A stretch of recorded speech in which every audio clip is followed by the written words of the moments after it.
Are we starting this one bad again, or are we going to do a real intro? I think we're doing cold opens for these. Cool. So, Olivia, you've decided we're starting this one bad. Yeah, okay. We're starting this one bad. Jesus Christ. Welcome to the Fool's Chronicle Talkback, episode 2. This is for episode 2, and this show has a format. You promise? It does. Mm-hmm. And what's your name, Shawn? And my name is Shawn Tumbokenflowers. I am your GM. My name's Olivia Manning, and I play Vonka Dove. My name is Dylan Manning, and I play Mirai the Storm Cardera. My name is Wren French, and I play Orlin Wright. Although, he should be dead, right? We have a special guest. Yeah, my name is Sylvie Keys. I edit and do art and run social media. I do a lot of things. And now I have a microphone. Yeah. And now they're here! So unlike episode 1 where I was your voice in a way. We sort of Ouija boarded Keys into the fucking zone. Summon me. Now like a ghost, you can read us your questions yourself. Yeah, like a specter even. Now Shawn doesn't have to ask himself questions. yeah, which is only a little weird. So this is our Talkback episode 2. We all just listened to episode 2 of our cool podcast that came out a week ago. And Sylvie has some questions for us. Okay, so kind of just like initial comments. As usual, the music in this episode was amazing. There were some things I didn't expect, but I ended up really liking, which is always a lot of fun. Also, just like getting to see everybody's characters in action, like in their element, was really nice. And speaking of kind of those characters, I think the first question I want to ask all of you, Shawn included, because Shawn, you're of course playing many characters, is what was it like to be like embodying those people for the first time? Do you all feel like you have it down, or are you still kind of getting to know them? I have no clue what I'm doing. I do not have a character. I'm working on it. But Dylan famously did not have a character voice for about 10 episodes of this podcast. Yeah. It's coming, we promise. We promise, it exists. Coming soon to a podcast near you. This is such a, such a question for us a while back, because I feel like now we have our characters down pat. Well. For most of us. But during me personally, during that first score, God. Yeah, during that first score, it was different. For me, I spend a lot of time with the NPCs and making them, with the ones that I spend time with, to flesh them out and make them interesting. I use a lot of the rolling tables in Blades in the Dark, so I use those to kind of inform the fiction of them, so I can make them sound not necessarily real, but, distinct characters. Yes, distinct. I know that for Dove, I think that there was an initial instinct for me to be she's a bad bitch. She's intimidating. And this is how she moves through scores. Like right? a little she's pep talk. She's like this seductress or whatever. But being in the world, I sort of reverted to this almost like Sandra Bullock in Ocean's 8 of creating a separate problem than the one that actually exists and that everyone should be looking at. This, Dove is very good at playing the victim, and Dove is very good at playing, middle-aged woman that everyone would love to just stop dealing with. And I think that that's sort of, that is not where I expected her to go, because I think there's, the world of, oh, you want your character to be cool all the time, but, I think that that's sort of the genius of Dove in her mind, is that she wants to act like she is not very much at all. And that's kind of how she moves through the world. So realizing that, this score made me realize, oh, that's actually what we're gonna do. Wren, Orlin? No. Which one? I keep wanting to call you Orlin. Wren, Orlin? Every episode we record, the fiction grows thinner.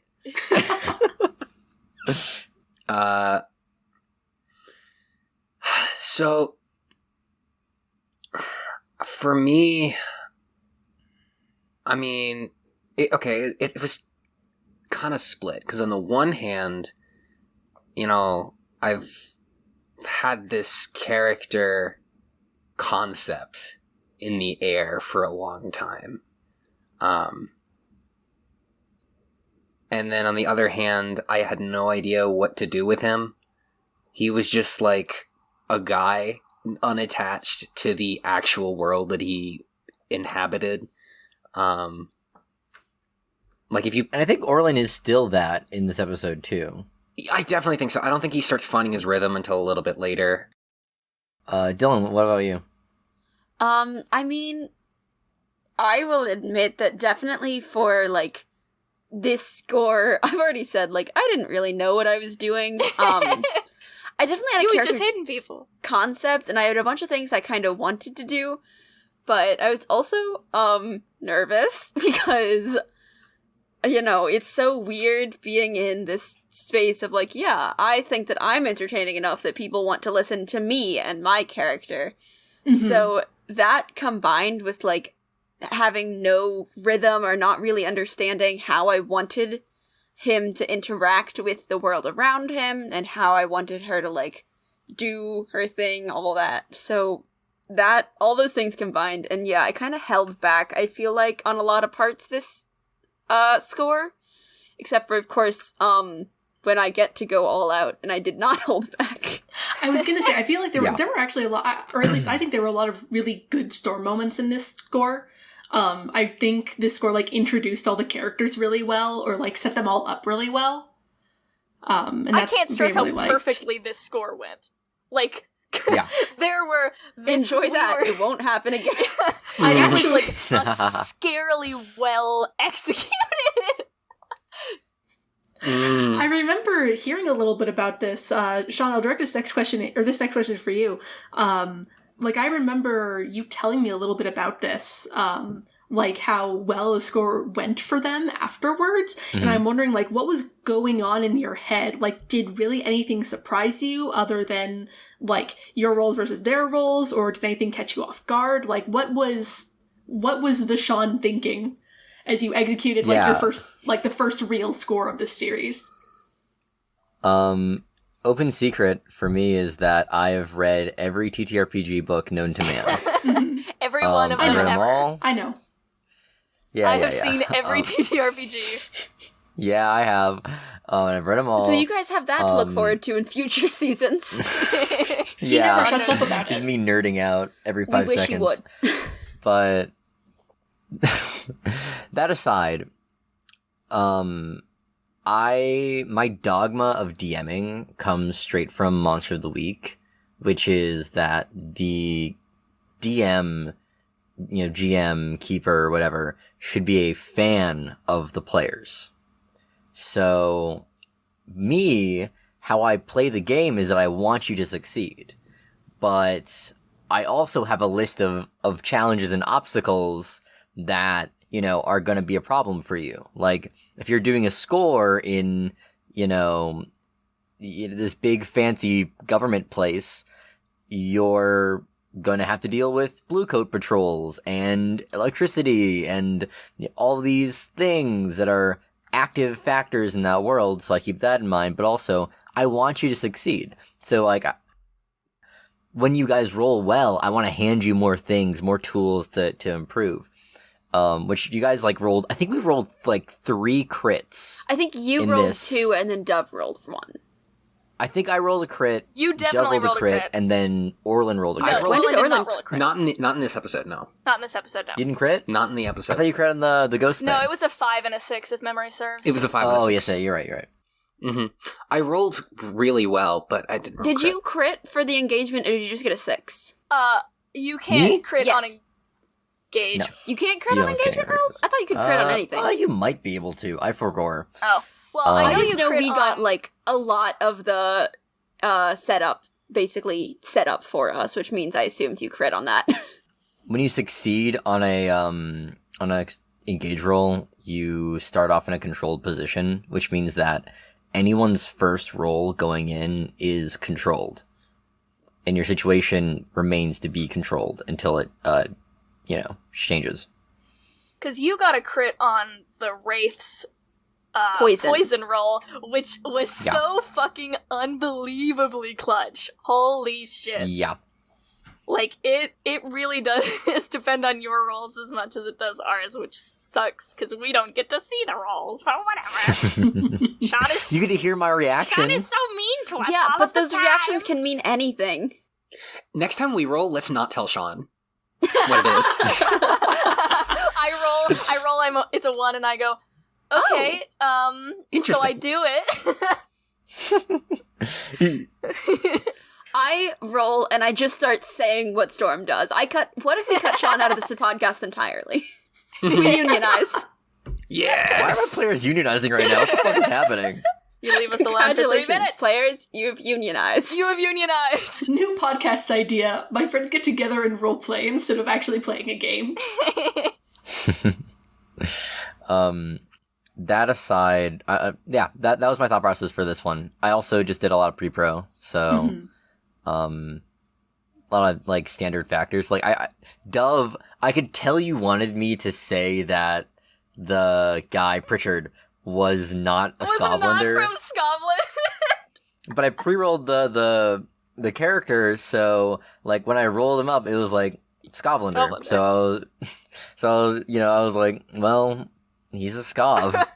While I was writing the music for that time, I just had to hear myself over and over again go, fuck! That's actually what I wanted to ask about next, because that is by far one of my favorite scenes, and I distinctly remember saying, like, when you were cutting out some of the goofs from this episode, I distinctly remember asking you, Shawn, please leave that one in. Shawn, that's so good. And so, Olivia, I kind of want to ask you the same question in terms of... That scene seemed so improvised. Like, a lot of the things you did even seemed to catch Shawn off guard a little. Like, did you plan any of this ahead of time? Did you kind of make it up as you went? So here's my thing. Would it have been easier to just put it in his drink and let him drink it? Yes. Would it have been as fun for me? No. So I think this happens with me a lot in TTRPGs, is that I go, well, there's a thing that I could do, and ostensibly, that's the Occam's razor, is like, the simplest thing is to just put the fucking drink in his cup and he drinks it and he dies. But isn't it way more interesting and a lot less suspicious on me if it ends up in my drink?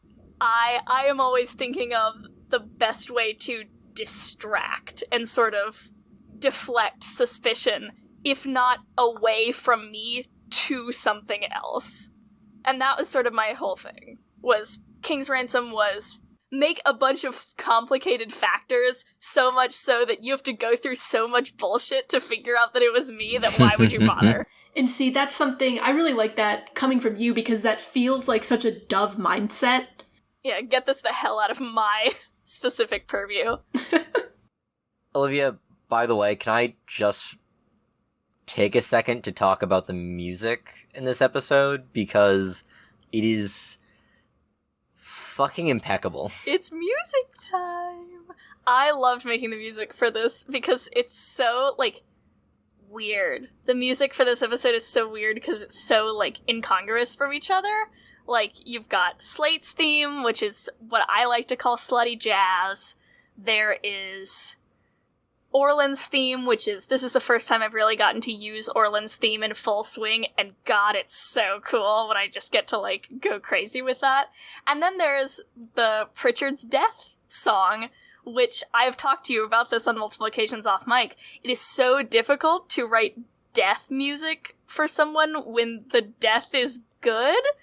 Like, you can't really work on, like, normal death music, you can't do like a funeral dirge or anything, because all of that sounds like you're in mourning, you're sad. But we're kind of glad that this guy died. It's actually very cool for us. So it's weird to write a triumphant death song that's like, sucks for this guy, but hey. Rip to them, but we're built different. We are simply built different.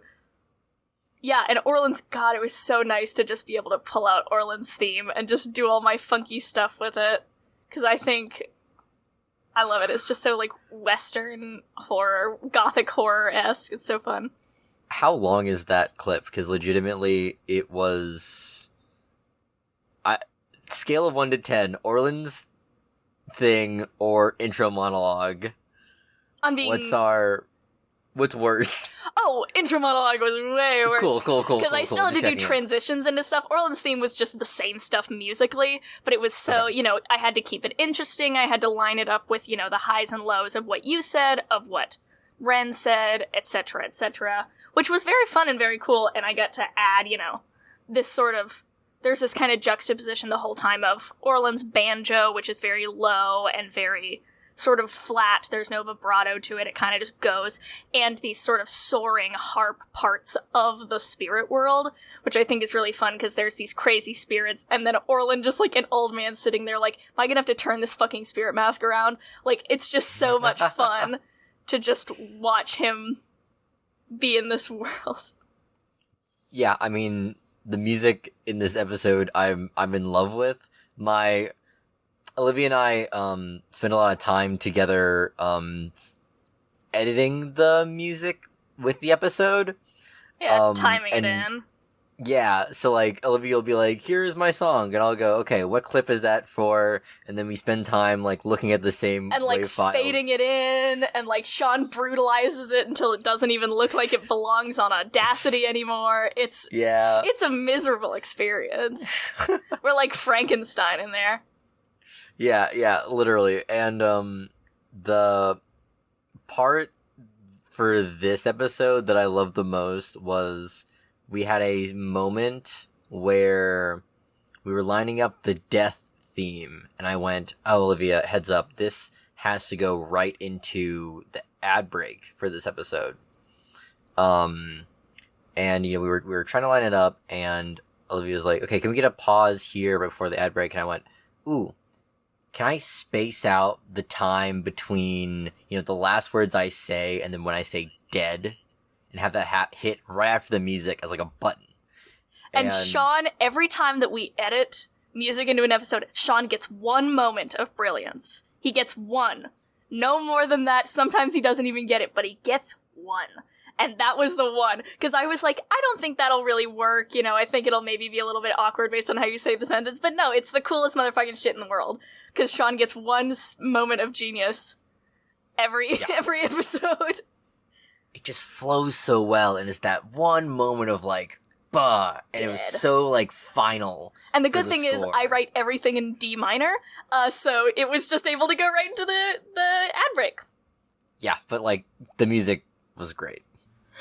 Moving over to Dylan, so kind of Storm's big moment in this episode is setting the scene, you might say, to spare some details. The grisly murder.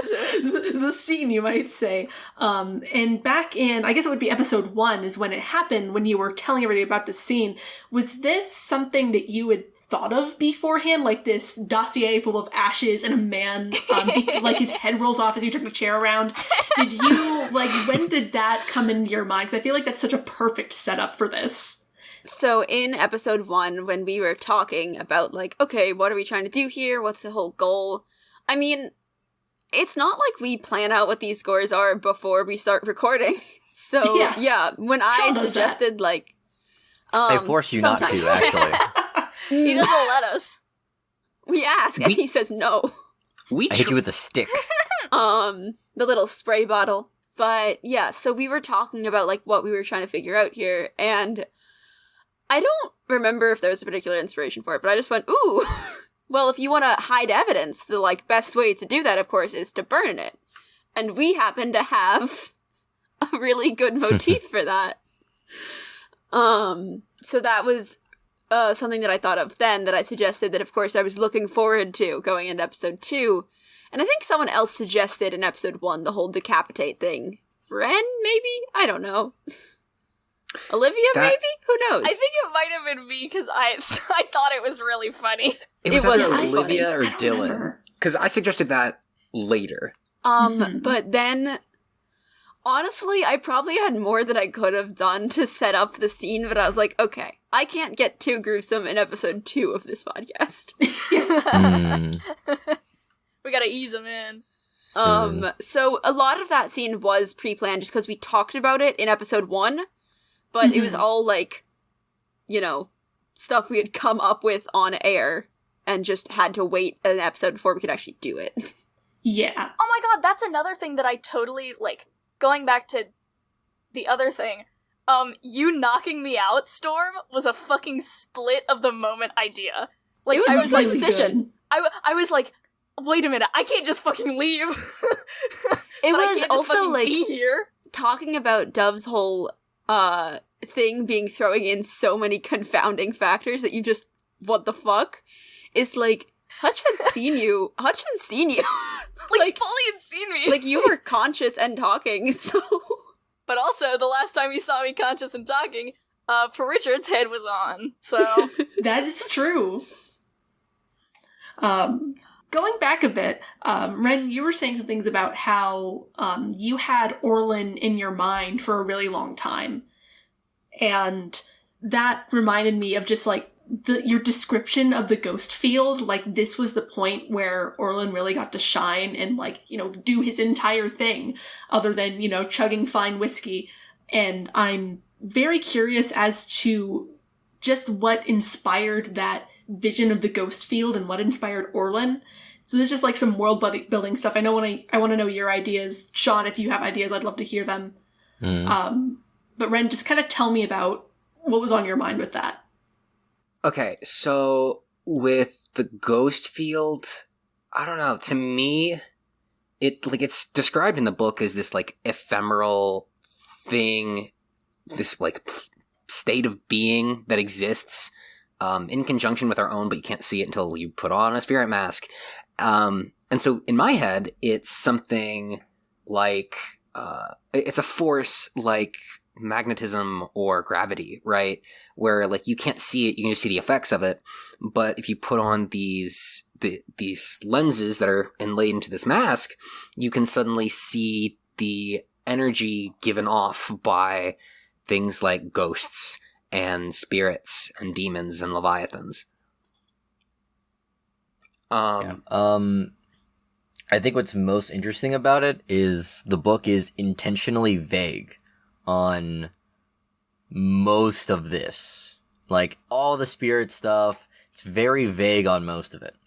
So, Wren and I, as the, you know, Wren's the Whisper, I'm the DM, we go back and forth building what are ghosts, what's the ghost field, how do we interact with it. Like, when I first came into the podcast, I didn't want spirits to be something you could just, like, grab out of the body and just fucking, like, wrangle in and that. Especially with, like, there's Ember Death, which is, like, an ability for the assassins, where it pointedly does what Orlin's already doing. A little bit. But at less of a cost. So, you know, I felt weird giving you this power in episode 1 or episode 2, but I also thought that it would be really interesting, so I decided to make it really hard. And we've played through it a bit over the time. I'm glad you were willing to let me do it at, like, great risk with great consequence, because it makes sense, right? Orlin has been hired to do this specific thing before for years. So, like, even though it's an extremely dangerous task, it's something that is repeatable, and that while he has to take care with it, it makes sense that he can do it.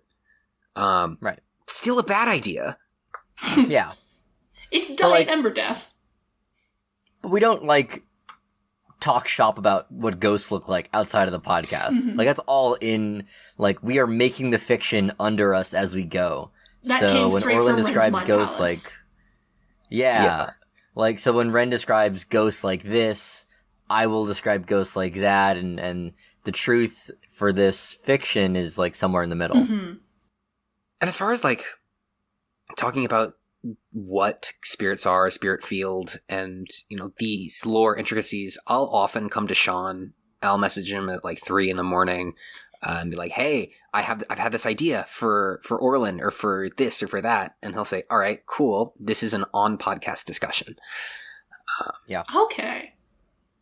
So then you all are kind of thinking more in the moment, kind of bouncing stuff off each other, rapid fire. As, Yes. like Shawn said, you kind of build this under you as you're going. Yes. For us, the worst thing that happens is that there's a conversation that's like 10 minutes and it's unlistenable. Yeah. So we just cut it. And then it's you just, cut like, it out. gone. But I'd rather, like, if we have this big revelation of how the world works, for that to happen on air where you can hear it versus, like, behind closed doors. Mm-hmm. All right, so I know you all have kind of recorded some more episodes in advance, but if you can time travel back with me for a little bit, think about it really hard. We're time traveling, okay? And we're back to the day you recorded this episode, or maybe the day after, whatever. And I'll start this at Wren, and you all can just kind of go around in whatever order you'd like. It was 2008. That's true. Oh my god. We were 4 years old. You were 4 years old. No, so... we'll start with Wren, I suppose, and go in whatever circle y'all want. And my last question is, now that we're in the past, I will ask you, what do you hope to be able to portray more in these characters? Or what are you excited to explore with your characters or this world? Or just anything you're kind of looking forward to bringing onto the podcast now that it's kind of in full swing and even the listeners have a sense of what this is. Mr. Wright didn't have a very solid state of being. He was a body that I played, that I want him to become more of a character. He didn't feel like a real person. He felt like a role. Akira's rogue archetype number 4. Here, it's rogue archetype 4, sleazy man, right? Like, right. Dove? No. Olivia? I'm so used to The fucking referring to fiction, you guys the as your fucking character fiction. names because that's how we do in the podcast. you dragged Orlin out of me. He's here now. He's here No. physically in a room. So, Dove is a very complicated character and a very complicated woman in this world because she is inherently selfish and inherently working for very self-centered goals at the end of the day. And I think that it's going to be really interesting to sort of explore her flaws and explore exactly how much she will do to get ahead and how that will affect her teammates. Storm, I mean, mainly I am excited for them to, I don't know, get more opportunities to have an actionable role. Because while they did the whole, like, setup of the body and all that, it was kind of at a point where, like, everything had been done in the thing. They didn't do much of, like, the score itself. Yeah, this So- is not a huge Storm score, and I apologize for that. I They mean, got I a don't know why Danish. you would apologize. I think we should blame Shawn if we are blaming anyone. But That's Unionize. so true. Hey. I love blaming Sean.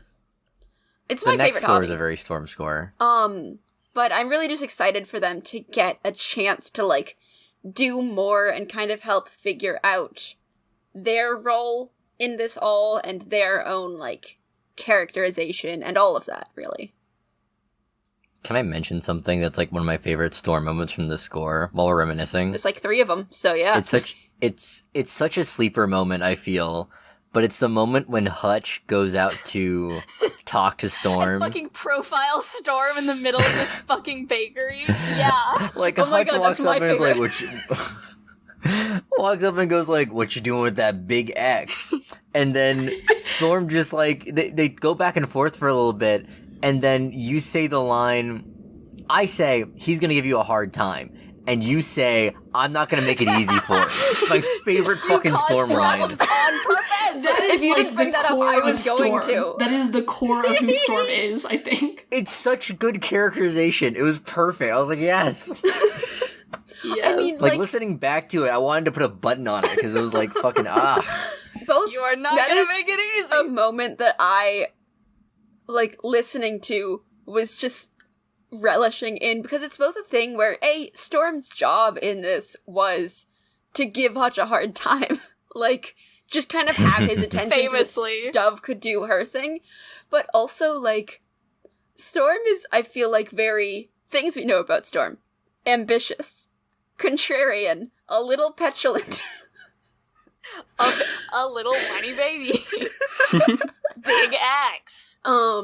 Big axe. So I know I said that Storm didn't do much for the score, and I still agree with that, but I also feel like that was a good moment to kind of get that idea in for Storm of like, yeah, the fuck you have to say to me? No, you want to be here? No, let's fucking do that. Like, that whole thing. Which I just love for her so much. I do think that Storm, even though they didn't have as, like, directly influential a part, I feel that without you, that score would have gone very poorly. I mean, extremely. Yes. You think? The Storm is still important to the gang. It was just, not doing their thing so much. Mm-hmm. I would like to say that if there's something I want to see more of in the future, this score went so swimmingly. Shawn wants to see us fall. I remember right after this score, I was thinking, this score went so well. I need to turn up the heat. So I really, really want to not make... I want to make more complex scores. Shawn is so mean to us all the time. Why can't we just walk in and out of a bakery and kill a man? And kill a guy! Why can't they sit down and get Danishes and have a little tea party? And not kill anyone? Yeah, because that's the main gameplay arc of Blades in the Dark. Danishes, yeah. Keys famously just wants our characters to be happy, and it's so silly. It's, what in the dark? What in the dark? What are we thinking? Tea parties in the dark. Happy days in the dark. Happy days in the dark. Happy days in the dark. Happy days in the dark. Cakes in the dark? Cakes in the dark! Thank you for listening to our second Talkback episode. The next one will be up in 2 weeks after our third episode goes up.